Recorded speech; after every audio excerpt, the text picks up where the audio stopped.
नमस्कार, मैं हिमांशु मिश्रा और आप देख रहे हैं द इनसाइड स्टोरी। तो कर्नाटक का अगला मुख्यमंत्री कौन होगा, इसको लेकर असमंजस की स्थिति अभी भी बनी हुई है।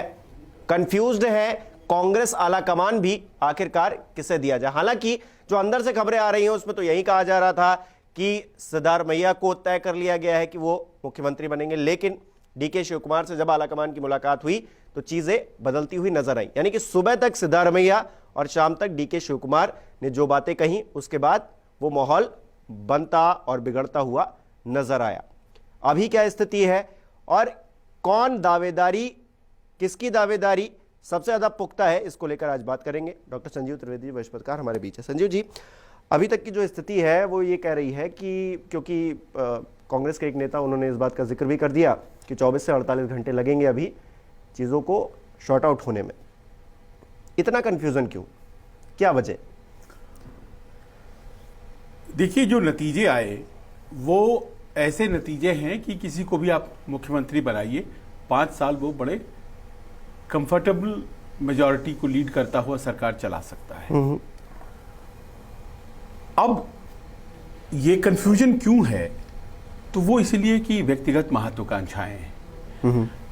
2 घोषित नाम मुख्यमंत्री पद के लिए पहले से तय थे। कोई ऐसा वाकया नहीं है कि नई बात सामने आ गई है। मैं वहां जब था तो सड़कों पर यही 2 नाम थे और किसी व्यक्ति का कोई नाम था नहीं मुख्यमंत्री के रेस में। चाहे आप बैंगलोर में बात करें या बैंगलोर से बाहर किसी भी शहर में बात करें, किसी भी कस्बे में बात करें, तो इसका मतलब यह है कि कोई नतीजा जो पॉजिटिव आएगा तो उसके बाद इस तरह की बहस होगी, ये करीब करीब तय था। तो कंफ्यूजन की एक बड़ी वजह यह है कि कोई पोस्ट पोल प्लान कांग्रेस के पास नहीं था, क्योंकि अगर ऐसा होता तो फिर ये कंफ्यूजन नहीं होता। और क्या कांग्रेस को जो जीत मिली है, ये जीत ने उन्हें अनसेटल कर दिया क्या? क्या कोई जीत जो कि दक्षिण भारत ही नहीं पूरे भारत में कांग्रेस का एक मजबूत प्लेटफॉर्म बनने वाला है, उसमें हो रहा ये डिले कांग्रेस के प्रोस्पेक्ट को बेहतर करता है क्या? कांग्रेस के संदर्भ में बात कीजिए, क्योंकि कोई भी मुख्यमंत्री बनेगा तो वो कांग्रेस के लिए डिलीवर कर सकता है। अब तो सीटें आ गई हैं, अब कोई भी बन सकता है।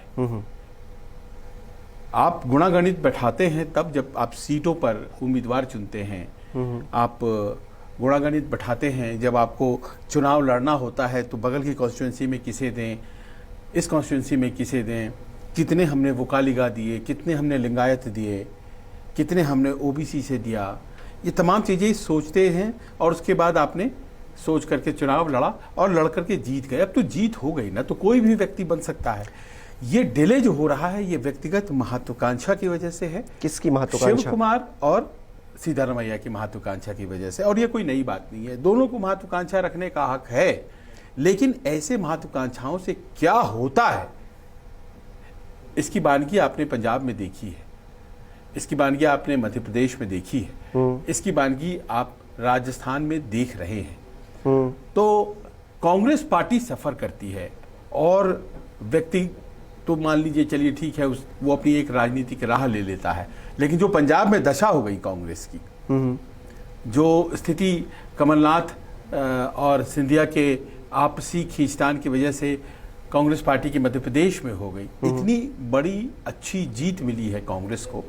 और ये व्यक्तिगत महत्वाकांक्षा अगर उसे इस डिले की वजह से उसकी जो विश्वसनीयता थी, जो आनंद था, उसको घटा रही है। चर्चा अब उस जीत की नहीं हो रही है, चर्चा खींचतान की हो रही है।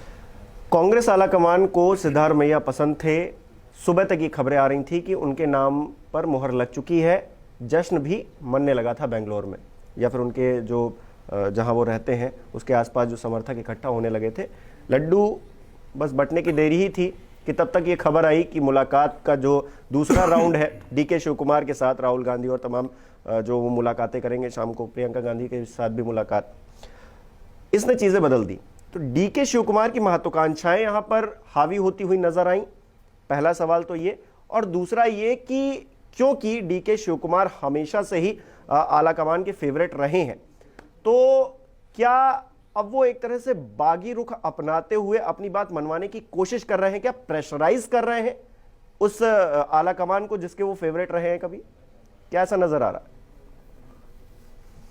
देखिए, कर्नाटक में ये बात कहते हैं कि डीके शिव कुमार बागी नहीं हो सकते। अमूमन ये बात कही जाती है। डीके शिव कुमार के पास पूर्व में बहुत मौके आए थे जब वो अगर दूसरा दल ज्वाइन कर लेते तो एक कंफर्टेबल स्थिति उनकी रहती। वो एक मजबूत जमीनी नेता हैं, लेकिन उनकी राजनीति एनएसयूआई की राजनीति से शुरू होती है। स्टूडेंट पॉलिटिक्स से आते हैं, यूथ कांग्रेस में रहे हैं वो, उसके बाद वो मेन कांग्रेस में आए और बड़े कम उम्र से उन्होंने चुनाव जीतना शुरू कर दिया। 61 वर्ष उम्र है और 8 बार वो एमएलए का चुनाव जीत चुके हैं। तो वो एक ट्रू ब्लू कांग्रेसमैन है। ये कहा जाता है कि वो बागी नहीं होंगे। लोग कहते हैं कि जब आय से अधिक संपत्ति का मामला है और दूसरे केसेस उन पर चले और उसके बाद उन्हें जेल जाना पड़ा, तिहाड़ जेल में बंद थे, तो दाएं बाएं से उनके पास ऑफर भी था कि आप हमें ज्वाइन करिए, हम आपकी दिक्कतें दूर कर देंगे। लेकिन उन्होंने जेल में रहना प्रेफर किया। एक बड़े ही टफ पॉलिटिशियन के रूप में जाने जाते हैं।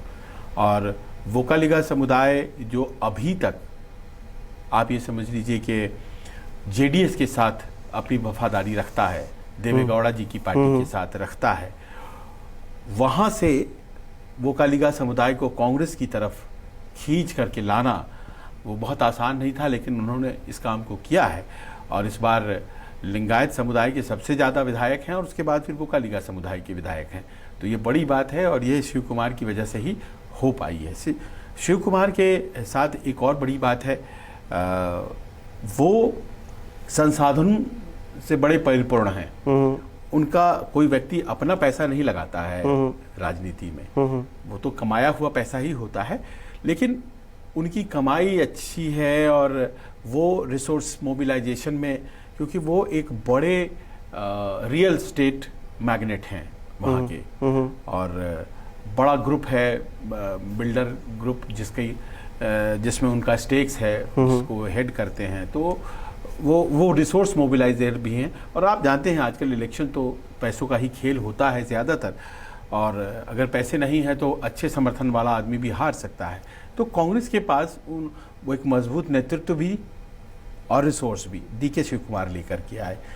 डीके शिव कुमार बागी हो जाएंगे लोग ये नहीं कहते हैं, परिस्थितियां कल के बारे में किसी लेकिन दबाव बनाने की कोशिश, क्योंकि उन्होंने इस बात का भी जिक्र कर दिया कि मैं 20 से 22 लोकसभा की सीटें लाके दे सकता हूं, मैं इतना काबिल हूं, मैं इतनी पकड़ रखता हूं। हालांकि शिव कुमार के अगर सिद्धारमैया से उनके मतलब कंपैरिजन किया जाए तो सिद्धारमैया पूरे कर्नाटक में और उनका एक अलग ही जनमानस में उनकी जो पॉपुलैरिटी है वो अलग है, और उस कंपैरिजन में कहीं डीके शिव कुमार पीछे छूट जाते हैं। लेकिन अगर वो इस बात का दावा कर रहे हैं तो एक तरह से मुझे लगता है कि प्रेशर डालने की कोशिश कि हम बनेंगे। और एक चीज़ और निकल के आई कि 2 या 3 साल के लिए हमें बना दीजिए, पहले 2-3 साल के लिए हमें बना दीजिए, उसके बाद सिद्धारमैया को मौका दे दीजिए। तो ये एक थिंकिंग जो उनकी है वो क्या कहती है? देखिए, वो प्रेशर तो लगाएगा ही व्यक्ति। कोई आदमी अगर इतना करीब आ गया है सीएम बनने के, तो फिर वो क्यों ना आखिरी कोशिश भी करे। तो शिव कुमार को करना ही चाहिए, सिद्धारमैया को भी करना ही चाहिए। शिव कुमार क्या उतनी सीटें वो दिला सकते हैं, दिला भी सकते हैं। उसकी क्या वजह है? उसकी देखिए वजह यह है कि एक रणनीतिकार के तौर पर, ऑर्गेनाइजेशन मैन के तौर पर उन्होंने बड़ी महारत हासिल की पिछले 4 सालों में। जब ये नतीजे आ गए तो उसके बाद एक प्रेस कॉन्फ्रेंस जैसा उन्होंने किया था, तो उस वक्त उन्होंने ये बात कही थी कि हम 2024 में भी बढ़िया करेंगे। और मुझे पता है कि हम लोगों ने कहाँ गड़बड़ी की है। 15 सीट हमें और आ सकते थे। अच्छा, उन्होंने कहा कि 15 सीट हमें और आ सकते थे, पर हमें पता है गड़बड़ियाँ कहाँ हुई है। लोगों ने पूछना चाहा के सब पत्रकारों ने कहा, लेकिन जाहिर है कि उनका इशारा था कि टिकट बांटने में कुछ और भी लोग थे, है ना, जिनके टिकट के बारे में हमें कंसीडर करना पड़ा है। ऑब्वियसली उनका इशारा सिद्धरामैया की तरफ था, लेकिन उन्होंने नाम नहीं लिया। तो वो समझ रहे हैं कि अभी जो ज़मीन है, कांग्रेस ने जिस तरह से चुनाव जीता है, कर्नाटक में जो ज़मीन है वो मई 2023 और मई 2024, है ना, एक साल के फासले में अगर इसी तरह से सब कुछ चली तो अच्छे नतीजे आएंगे। अभी क्या स्थिति है, 28 सीटें हैं लोकसभा की, उसमें से 26 भारतीय जनता पार्टी ने जीती हुई है। तो अगर बिना किसी खींचतान के सिलसिला ऐसे ही चलता चला जाता तो संभव था कि अच्छे नतीजे आते। 22 आता कि 24 आता ये नहीं पता है, लेकिन अच्छे नतीजे आप उम्मीद कर सकते थे। पर इस खींचतान ने हालात बदल दिए हैं। अब देखिए अभी क्या हो रहा होता अगर रविवार को सीएलपी की बैठक हुई थी शांग्रीला में, मैं था वहां पे, सोमवार को अगर शपथ ग्रहण हो जाता, उसी दिन नाम तय हो जाता अगर, तो फिर अभी तक वो जो 5 गारंटीज दी गई हैं वो लागू हो गई होती, क्योंकि पहली ही कैबिनेट में राहुल गांधी ने भी जिक्र कर ही दिया पहली बार जब बोले उनको ये लागू करनी थी। अब कैबिनेट ही नहीं बन पाई, मुख्यमंत्री ही नहीं बन पाए, हार करके लोग सारे पत्रकार बंगलोर से दिल्ली पहुंच गए हैं, तो अभी तो कुछ हो ही नहीं पा रहा है। तो अब ये स्थितियां बदल रही हैं। भारतीय जनता पार्टी या कोई भी दल इसका अगर उपयोग करता है तो बहुत आश्चर्य की बात नहीं है। सिद्धरामैया की अपनी ताकत है। सिद्धरामैया की ताकत यह है कि उन्होंने अहिंदा का जो एक प्लेटफॉर्म है, जो किसी ज़माने में 1970 के दशक में बहुत बड़े नेता थे, देवराज अरस, उनके नाम पर तमाम सड़कें वड़कें हैं, वो मुख्यमंत्री भी रहे, तो उन्होंने एक क्रिएट किया था। एक हैं वहाँ वोकालिगा, एक हैं लिंगायत, तो क्या यही दोनों रहेंगे प्रभावी गुट? उन्होंने कहा जी नहीं, एक उन्होंने अहिंदा बनाया। अहिंदा का मतलब जिसमें कि माइनॉरिटीज भी हैं, जिसमें कि दलित भी हैं और जिसमें कि ओबीसी भी हैं। एक बड़ा मजबूत गुट उन्होंने तैयार किया और इस अहिंदा ने शासन किया। 5 साल वो मुख्यमंत्री रहे। उस अहिंदा को जिंदा किया है सिद्धरामैया ने। अच्छा, 10 साल पहले यही जो लड़ाई आज डीके शिव कुमार और सिद्धरामैया के बीच में है, सिद्धरामैया और कांग्रेस के जो मौजूदा अध्यक्ष हैं खड़गे साहब, 10 साल पहले इन दोनों के बीच में थी। हाँ। और उस टाइम भी क्योंकि सिद्धरामैया मतलब क्योंकि मुख्यमंत्री बने 5 साल, 40 साल में पहली बार मतलब ऐसा हुआ कि एक मुख्यमंत्री जिसने पूरा कार्यकाल अपना पूरा किया, तो एक नेता तो है और पार्टी में भी उनकी पकड़ अच्छी बताई जाती है। हाँ, अभी देखिए, अगर क्योंकि डीके शिव कुमार को अगर बना दिया, आला कमान के मन में यह बात भी तो होगी कि अगर चलिए मान लीजिए डीके शिव कुमार बागी नहीं होते हैं या फिर चीजें उनको संभाला जा सकता है, सिद्धरामैया को कौन संभालेगा? अगर वह हमने डीके शिव कुमार को बना दिया और सिद्धरामैया ने गड़बड़ किया, फिर उनका हक लेने वाली बात हो जाएगी। क्योंकि मेरी जानकारी ये है कि जो 135 एमएलए हैं उनसे बैलेट के जरिए उनकी राय पूछी गई है और ज्यादातर विधायकों ने सिद्धरामैया का नाम दिया है।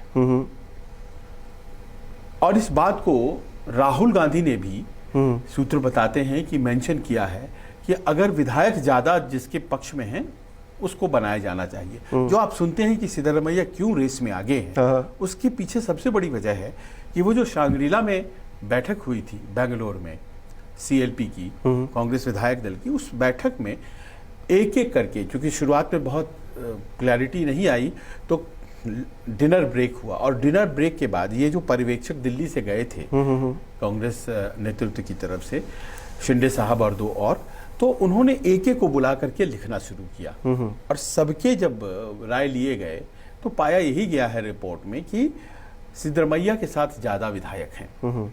तो कायदे से तो ये होना ही चाहिए, पर शिव कुमार गुट का कहना है कि अब क्या ज्यादा और कम होता है, ये गिनती विनती तो तब होती है ना जब आप चुनाव लड़ रहे हैं। क्या हम चुनाव लड़ रहे हैं यहाँ पे? सारे 135 हमारे हैं, सारे 135 सिद्धरामैया के हैं। सिद्धरामैया जी उस वक्त प्रदेश अध्यक्ष थे, उनको बना दिया गया था। आज मैं प्रदेश अध्यक्ष हूं, शिव कुमार कहते हैं मुझे बना दिया जाए। उस वक्त खड़गे जी विधायक दल के नेता थे, उन्हें नहीं बनाया गया था। आज सिद्धरामैया जी विधायक दल के नेता हैं, इन्हें नहीं बनाया जाए, प्रदेश अध्यक्ष को बनाया जाए। तो बोले इतिहास तो जो वर्तमान की समस्याएं हैं उसका हल तो इतिहास में है, आपको बस लेकर सेम टू सेम है, ये तो सेम टू सेम। लेकिन दिक्कत बात वहां नहीं है, बात यह है कि आप अगर किसी एक को भी बनाते हैं तो ये 5 साल तक ये समस्या कायम रहेगी। ये 5 साल तक की समस्या हो गई। कोई भी एक व्यक्ति ही बनेगा और दूसरा जो गुट है वो दुखी रहेगा, वो एक्सप्रेस नहीं करेगा, फिर धीरे धीरे वो एक्सप्रेस करने लग जाएगा, फिर अपने आप को दबा लेगा, फिर कभी कभी प्रस्फुटित हो जाएगा उसका गुस्सा। मतलब वो जो एक सामंजस्य होता है वो नहीं होगा। और इसीलिए मैंने शुरुआत में कहा कि एक पोस्ट पोल अरेंजमेंट तैयार रखना चाहिए था कि क्या होना है इसके। हालांकि सुरजेवाला जी, उम्मीद से ज्यादा तो मिला है कांग्रेस को, और जितनी ताकत लगाई शायद कारण से चेहरा दिखाने के उस पे चक्कर में नहीं पड़े, इसीलिए शायद जीत भी हुई है, क्योंकि पूरा फोकस रहा चुनाव पे। पर इसमें देखिए कि जीत अगर हुई है तो कांग्रेस की अपनी वजहों से तो जाहिर है जीत होती है, पर इसमें प्रधानमंत्री मोदी का जो कैंपेन था वो रिवर्स पोलराइजेशन में कन्वर्ट कर गया। जो मुस्लिम वोट बैंक था वो एक तरफा वोट किया है इस बार, और ये पूरे देश में विपक्ष के लिए चिंता का विषय बन गया है। इसीलिए आप देख रहे होंगे कि ममता बनर्जी और अखिलेश यादव सब कह रहे हैं कि कांग्रेस को हम शामिल करते हैं, क्योंकि देखिए उन्होंने क्या किया, अकलियत समाज ने कर्नाटक के, उन्होंने एक भी वोट अपना जेडीएस पर वेस्ट नहीं किया, इसीलिए आधी सीटें हो गई उनकी। तो उनकी सीटें तो आधी हो गई, कांग्रेस की सीटें जैसे ही 4-5-6% वोट आपकी तरफ जाता है तो वो सीट संख्या बढ़ जाती है। और वो इसलिए हुआ कि जो आखिरी का कैंपेन बजरंग बली के आसपास था उसमें हिंदू वोट्स तो कंसोलिडेट नहीं हुए, लेकिन मुस्लिम वोट्स जरूर कंसोलिडेट होकर एक तरफ चले गए। अब ये फॉर्मूला जो है, एक नया फॉर्मूला भी वहां से उपजा है कि अगर मान लीजिए कि 10 से 20% के बीच आबादी हर राज्य में कमोबेश ज्यादातर राज्यों में मुस्लिम समुदाय की, अगर वो कांग्रेस के पीछे आके खड़ा हो जाता है तो फिर अखिलेश को भी समर्थन करना पड़ेगा कांग्रेस का, क्योंकि ईमानदारी से कांग्रेस ये डिस्कशन तो हम लोग किसी दिन और डिटेल में करेंगे, और हमने पिछली बार किया भी है। डीके शिव कुमार के मन में ये बात क्या घर कर गई है कि वो नहीं बनेंगे तो वो बनने भी नहीं देंगे? नहीं, ऐसा नहीं है। देखिए, डीके शिव कुमार भली भांति जानते हैं कि वो सिद्धरमैया ही बनेंगे, देख सभी। लेकिन वो अगर इस बात, मैंने कहीं ये भी पढ़ा कि वो चाहते हैं कि खड़गे साहब बन जाएं, मैं उनके अंडर में काम कर लूंगा, लेकिन सिद्धरमैया मुख्यमंत्री बने और हम डिप्टी सीएम बने, ये उन्हें बर्दाश्त नहीं है। देखिए, उनके चाहने में उनका स्वार्थ है। हाँ। और पार्टी आलाकमान, और इसका आलाकमान का मतलब मल्लिकार्जुन खड़गे की बात नहीं कर रहा हूं मैं, राहुल गांधी, सोनिया गांधी, 10 जनपद की बात कर रहा हूं। पार्टी आलाकमान उनका स्वार्थ अगर पूरा करेगा तो उनको क्यों ना बना दे।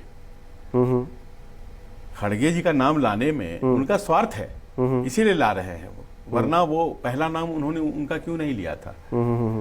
लेकिन वो जानते हैं कि अल्टीमेटली सिद्धरमैया जीतेंगे, क्योंकि राहुल गांधी ने ओबीसी के हक की बात चुनाव प्रचार के दौरान खूब कही थी। आपको याद होगा, जातीय जनगणना होनी चाहिए, ओबीसी को उनका हक मिलना चाहिए। ओबीसी समुदाय से आते हैं सिद्धरमैया, और उनका हक मारने वाली बात हो जाएगी अगर वो नहीं बनते हैं सीएम।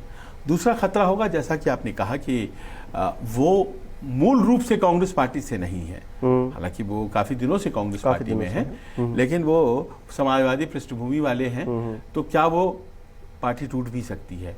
क्या वो कमलनाथ जी वाली स्थिति हो जा सकती है? और कमलनाथ जी वाली स्थिति ना हो तो क्या वो पायलट वाली स्थिति हो जाएगी? यहाँ तो सारे उदाहरण आपके भविष्य के की सारी बातें आपके भूतकाल में हैं, पास्ट तो में सारी उदाहरण है, और वहां तो फिर से शुरू ही हो गई है राजस्थान में। क्या करेंगे आप? तो लेकिन, और ये सब तब होगा जब आप ये पाएंगे कि सिद्धरमैया के पास सचमुच में एमएलएस के सपोर्ट हैं। आखिर वो क्यों अड़े हुए हैं? मैं जानता हूं इस बात को कि प्रियंका गांधी, सोनिया गांधी, शिव कुमार को उन्होंने बहुत सपोर्ट किया है, और डीके शिव कुमार एक काबिल नेता है, इसमें दो मत नहीं है। लेकिन जब भीतर देखा गया तो देखा यह गया कि ज्यादा विधायक कंट्रोल करने वाला ये व्यक्ति है, यानी कि ज्यादा बड़ा क्षेत्र जो कर्नाटक का है वो इसके पास है। तो आप क्या कांग्रेस पार्टी के लिए तभी काम करेंगे जब आप सीएम बना दिए जाएंगे? शिव कुमार जी के सामने ये प्रश्न है, और इस प्रश्न का वो बहुत माकूल जवाब नहीं दे पा रहे हैं। उनके पास बड़ा प्रोजेक्ट है, उनके काबिलियत के अनुसार उनको कहा जा रहा है कि आप पूरे दक्षिण भारत के इंचार्ज बनिए, आप लड़ाइए कांग्रेस को, तेलंगाना में लड़ाइए, आप लड़ाइए केरल में, आप लड़ाइए बाकी जगहों पर। लेकिन ये बात वो कैसे करें? वो कहते हैं हमें सीएम बनाइए तब हम करेंगे ये बात। तो ऐसा लगता है कि धीरे धीरे मामला जो है वो सिद्धरमैया की तरफ जा तो रहा है, पर वो कौन सा कॉम्प्रोमाइज फॉर्मूला है जो शिव कुमार यहां से लेकर जाते हैं? एक तो ये कि नेगोशिएट करने की कोशिश कर रहे हैं शिव कुमार, ये तो साफ तौर से दिख रहा है। दूसरा एक चीज छूट गई कि करप्शन, जिसको लेकर सबसे ज्यादा बात हो रही है और कहा जा रहा है कि इसीलिए कांग्रेस आलाकमान नहीं चाहता कि वो डीके शिव कुमार को मुख्यमंत्री बनाए और फिर सीबीआई और ईडी उनको जो है कुछ और आगे बढ़े चीजें।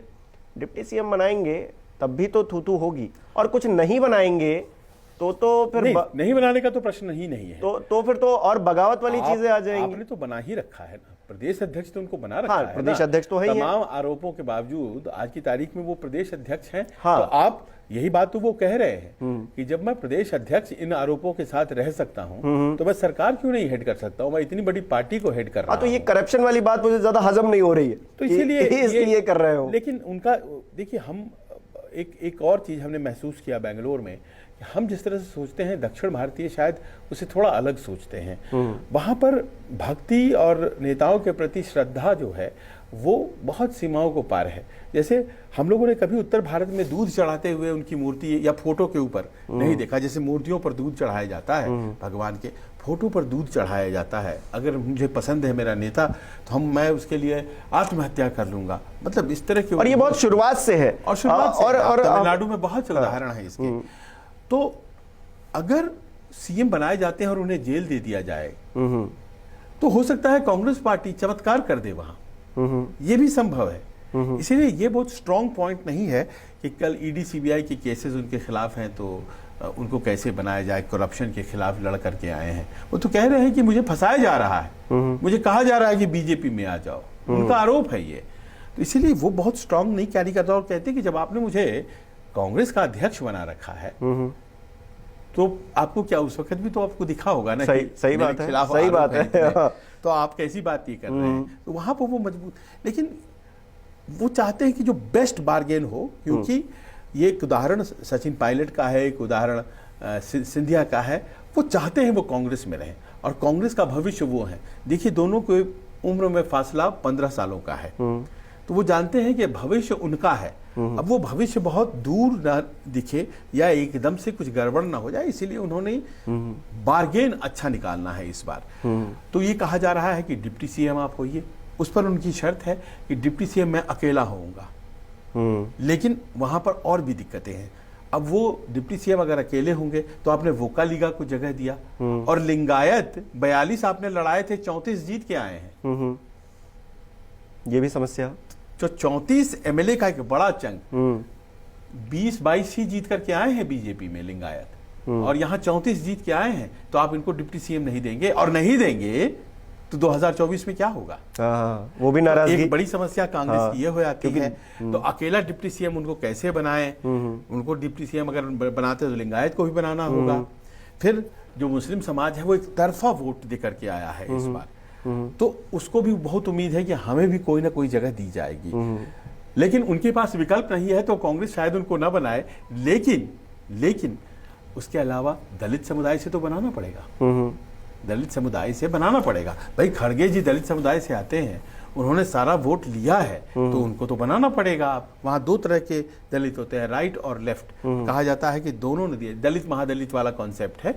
तो राइट जो होते हैं वो थोड़े बेहतर दलित समाज का हिस्सा होता है, और जो थोड़ी जिनकी आर्थिक स्थिति बहुत अच्छी नहीं है वो लेफ्ट वाले कहलाते हैं। दोनों ने अगर समर्थन किया, खड़गे जी राइट से आते हैं, तो उनको भी जगह चाहिए। तो इस तरह से ना, अब जैसे एमबी पाटिल घूम रहे हैं, एमबी पाटिल 7-8 बार एमएलए बन चुके हैं और दिल्ली में घूम रहे हैं, बोलते हैं मैं भी हूं, मेरी तो कोई बात ही नहीं कर रहा। अब यही नए नए ग्रुप सामने आएंगे। एमबी पाटिल लिंगायत समाज से आते हैं, और लिंगायत समाज से आने वाला 34 जो विधायक है वो भी देख रहा है हमारे सबसे सीनियर एमबी पाटिल के साथ सम्मान हो रहा है कि नहीं हो रहा है। आरवी देश पांडे हैं, कई बार 5-6 बार वो भी जीत चुके हैं, सफेद बालू वाले, वो भी घूम रहे हैं।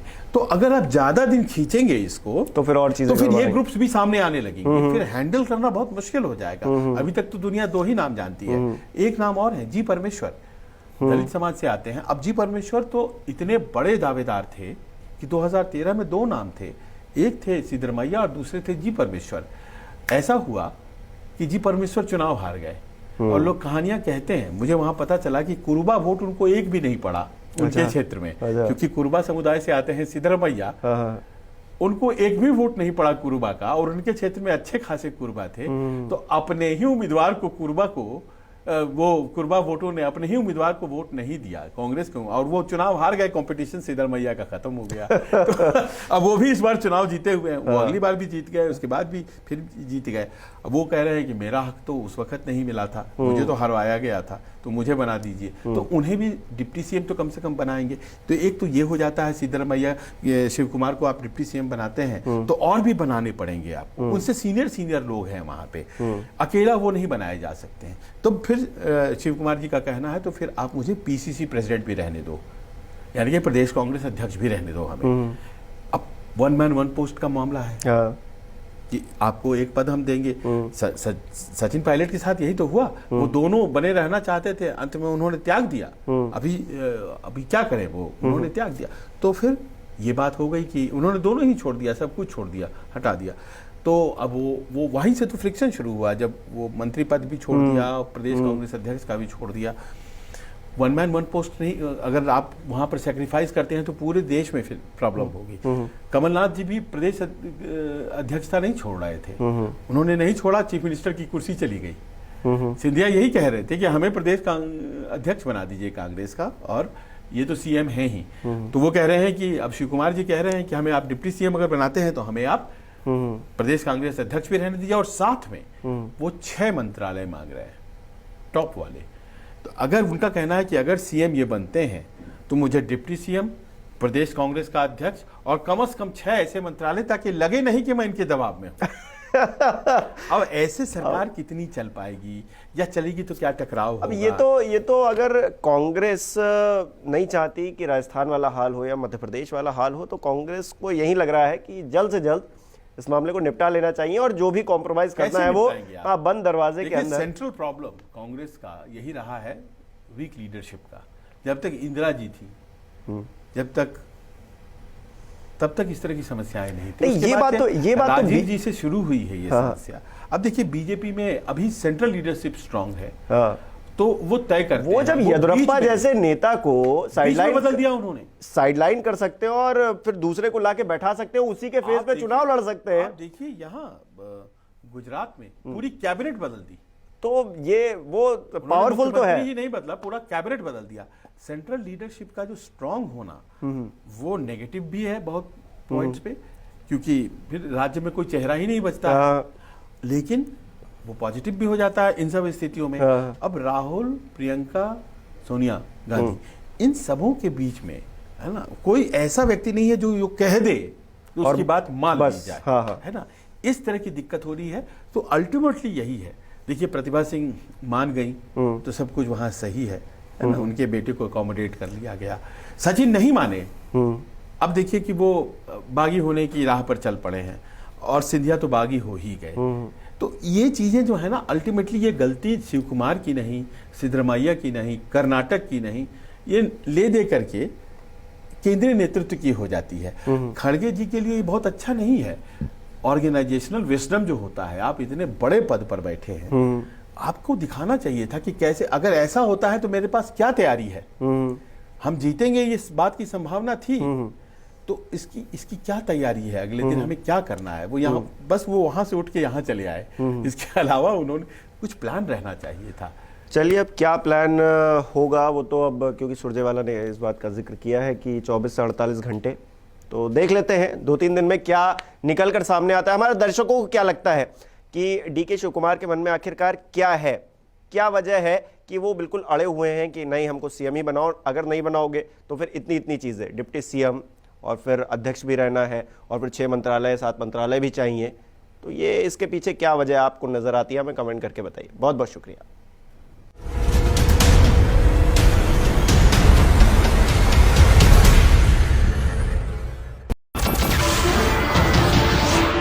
नमस्कार, मैं हूं मानक गुप्ता। अगर आपको हमारा ये वीडियो पसंद आया हो तो इसे लाइक और शेयर जरूर करें, और हां, हमें सब्सक्राइब और फॉलो करना ना भूलें ताकि आप देश और दुनिया की कोई खबर मिस ना करें। तो जुड़े रहिए हमारे साथ और देखते रहिए News 24।